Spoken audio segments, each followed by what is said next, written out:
Hey guys, thanks for joining me. In today's video, we're going to talk about the top 10 reasons not to move to New Hampshire. Now, the first thing we're going to start off with and get this out of the way up front is the elephant in the room, and that's the property taxes in the state. Now, anybody that does any research as far as states that they want to move to or places that are popular within the United States, you'll find New Hampshire ranks very high when it comes to property taxes.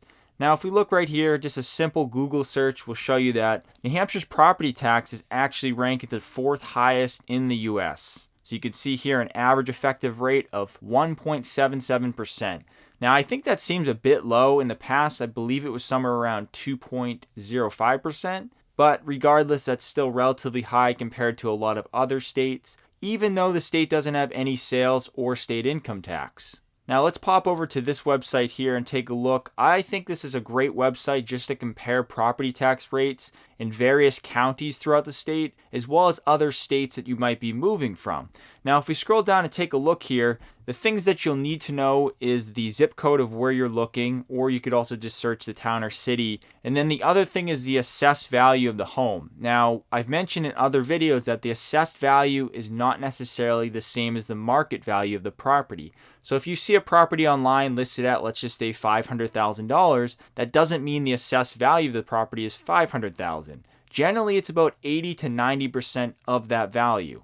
So let's just say for the purpose of this example, the house has an assessed value of $300,000. Now we can see here, I'll put in a zip code for Manchester since that is the largest city in the state. And then if we scroll down here, you'll see that first off, the average county tax rate is 2.2% or 2.23%. And you'll see that the annual property tax rate would be $6,690. Now the property taxes are paid semi-annually, which does help to break it up so it's not one big payment. Now when we scroll a little bit further down, you'll see that they break it down by the county. So Hillsborough County is where Manchester is located, along with a lot of the other more populated counties like Rockingham County and Merrimack County. Now, right below that, you'll see the average here for New Hampshire of $5,310, and I think that's a pretty conservative number. Regardless of where you buy in the state, depending on the price of the home, you're probably looking about $5,000 a year in property taxes. Now, you see, based on the national average of $2,970, that's significantly higher, and noticeably higher when you look at the Hillsborough County rate. Now, this is something that you're obviously going to take into account when you're researching New Hampshire as a possible place to live. So now that we've touched on taxes, let's move on to the next drawback of New Hampshire. And this one can be kind of controversial depending on who you ask. It also depends on what type of person you are and what activities you enjoy. For someone that enjoys outdoor activities, New Hampshire is a great place to live. But someone that might be a homebody or likes to stay inside a lot of the year, they might not enjoy New Hampshire. And that's a fact that New Hampshire can be kind of boring. And this is especially true in the northern region of the state. Now, if we jump over to this website here, you'll see they rank the top 10 most boring states in America. And you can go through here and you can look at every single state in the US and see where it falls. But if we zoom in here over on New Hampshire, you'll see that they rank number 14. So they're not the worst, but they're also not the best. Now you can see a couple of the other states in the Northeast region here, being Maine, Massachusetts, Vermont. They all rank somewhere in the mix. Massachusetts actually ranks quite well, and that's probably due to the fact that there's quite a bit to do, especially in the city of Boston. Now, aside from the state being somewhat boring when it comes to an activity standpoint, the amount of restaurants and the overall food scene can be lacking in certain areas. And this once again can be kind of controversial depending on who you ask.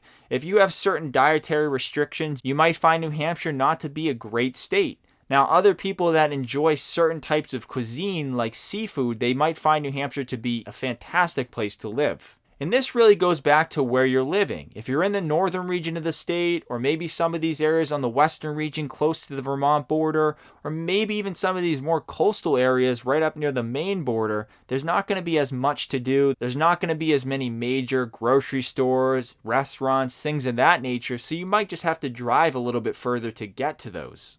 Now, along with property taxes, the next con of New Hampshire is not a surprise, and that's obviously the weather. Now, New Hampshire can get extremely cold in the winter. And this is especially true when you get into the northern region of the state once again. But I think one thing that gets misunderstood is that it's not just the northern region, and even when you're looking at southern New Hampshire, even though this is the region that has a lot of the more populated cities, more of the jobs, things to do, it still gets very, very cold in this area. Along with the freezing cold temperatures is also the snowfall. And if we go to this website here and take a look, these are 15 states that get the most snowfall in the US. Now, if we scroll down, you'll see a lot of these areas are in the Northeast within New England here, Vermont, you have Maine, and then you'll see New Hampshire is also in the top 3. And if we look here, you'll see 60 inches per year. Now, 60 inches is actually in southern New Hampshire. And when we jump over to the next website in just a second, you'll see that the northern region is even higher than that. Just below that, you'll see that the average is about 23 feet of annual snowfall, which is crazy, especially if you're coming from an area that doesn't get snow, or maybe they get, a light dusting every once in a while. It's definitely going to be a major adjustment for you. And that's where outdoor activities come into play. If you don't have something you do in the winter time, whether it's skiing, snowmobiling, whatever it might be to enjoy the winter, it's going to be very tough because it can be dark and kind of depressing at times if you're just sitting in your house all day long.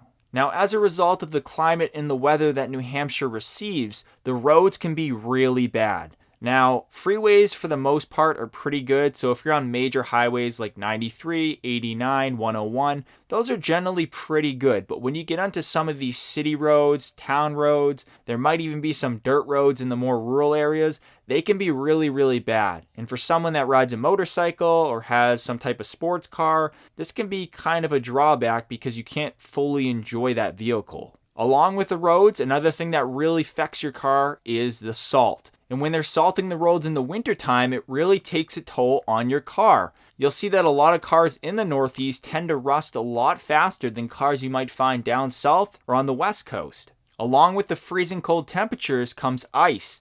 And ice can not only affect you on the road, making it more difficult to drive, but you're also going to have to wake up extra early, especially if you don't have a garage, to scrape off your windshield. And trust me, I've done that in the past. It's not enjoyable to be up at 5 or 6 in the morning scraping your windshield when it's -5 degrees out. So if we jump over to this website, we're going to look at some snowfall data for different areas throughout the state. And as I mentioned before, just because southern New Hampshire is in the southern region of the state, it doesn't mean that there's a lack of snowfall. We can see that the capital of Concord here gets upwards of 67 inches annually, and a place like Keene, which is out in the western region of the state, gets around 60 inches as well. A place like Nashua, which is closer to the Massachusetts border, still gets over 50 inches. And if we make our way to northern New Hampshire, you're going to see a place like Berlin, which is in the far northern region of the state, gets upwards of 82 inches. And you can see some of these mounts are over 100 inches a year, with Mount Washington getting over 280 inches. So that's definitely something you want to take into account, especially if you're not a fan of the winter months.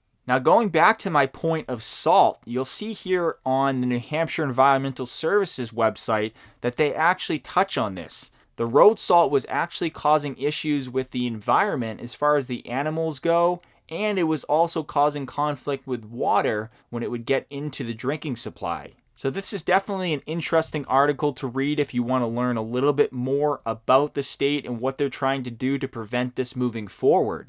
The last thing I want to mention regarding the weather is actually the rainfall and the days of sunshine per year. Now, I think that because New Hampshire gets a lot of snowfall, generally these other metrics get overlooked. Now, New Hampshire actually gets quite a bit of rain each year. You can see here that they get upwards of 46 inches of annual rainfall, which is quite a bit higher than the US average of 38 inches. Not to mention days of sunshine, 198, with the US average being 205. Now, I can say traveling to other states like Arizona or Florida, any of these where they're getting upwards of 250, 300 days of sunshine per year, it's going to be a noticeable difference if you're moving to New Hampshire. This also explains why solar panels aren't as common in the state, which is a question I get quite a bit.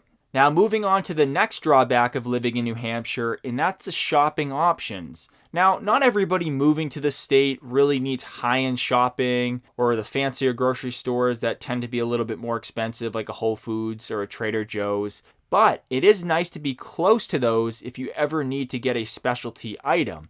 Now you can see that this website put together a really good article about the 12 best shopping malls and outlets in New Hampshire. Now these are some areas that you might want to take note of if you're into shopping. And that would be the Mall of New Hampshire, which is in Manchester. You have the Merrimack Premium Outlets in Merrimack. You also have the Tuscan Village, which I've done a couple videos on in Salem there. They're still in the process of developing it, but there is quite a bit of commerce going into that area. You also have the mall at Rockingham Park, which is also in Salem, directly across from Tuscan Village. And then if you continue going through the list, you'll see other areas like North Conway, which isn't in the heart of southern New Hampshire. You have more shopping in Newington. Now you get the point here that there is shopping spread throughout the state, but the majority of it is going to be in these more populated areas, which is definitely something to keep in mind if you're looking to live way out in the middle of nowhere and you just want privacy. And like I mentioned, not everybody is into shopping and they don't care if they're close to some of these major retailers, but you definitely want to take a look at the map and figure out how far some of these cities or towns are from some of these more popular retailers like Whole Foods or Target or Costco. Now the next con of New Hampshire is something that I've touched on in a previous video, and that's the cost of fuel and electric, especially during the winter months. You can see that this article back from 2022 is discussing how the cost of electric went up significantly in the state. You can see that some residents throughout New Hampshire experienced an increase of almost double, resulting in bills up to $70 higher per month. And they note that Massachusetts only saw a slight increase in prices, but this is something to keep in mind, especially if you're looking at a larger home, maybe it's 2-story. You also want to take into account what is the source of fuel and what is the heating options in the home, whether it is forced air or there's a boiler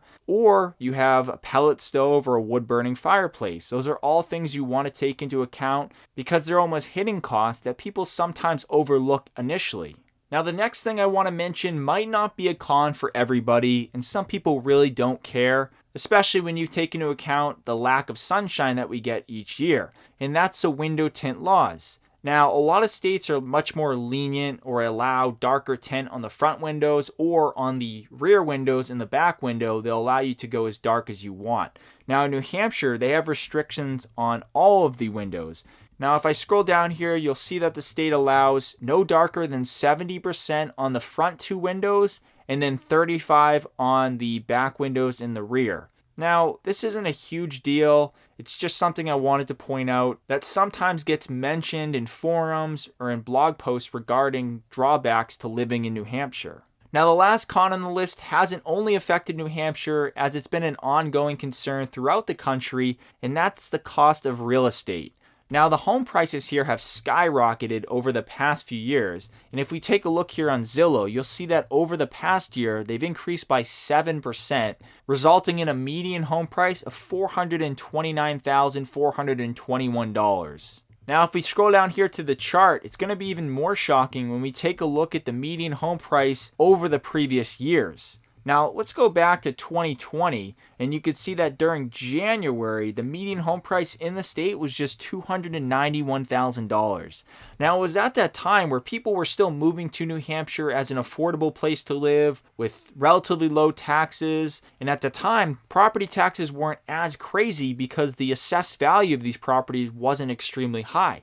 Now you can see as we progressed over the past few years, going to January of 2021 here, it was already up to $331,000. And then by January of 2022 here, we can see that it had gone all the way up to $381,000. Now you can see it kind of topped out here around July of 2022 at $429,065, which isn't too far off from what the current median home price is. And although this is helpful to know, I think it can be misleading in some cases when you start to break it down and look at some of the more popular areas within southern New Hampshire or closer to the ocean or the lakes. You'll find that the median home price is significantly higher, and finding a property for $400,000 or $450,000 is almost an entry-level home. At the end of the day, every state is going to have cons of living there, so it really comes down to your personal financial situation and whether you think it's worth it. So I hope you guys enjoyed this video. Thanks for watching, and I'll see you in the next one.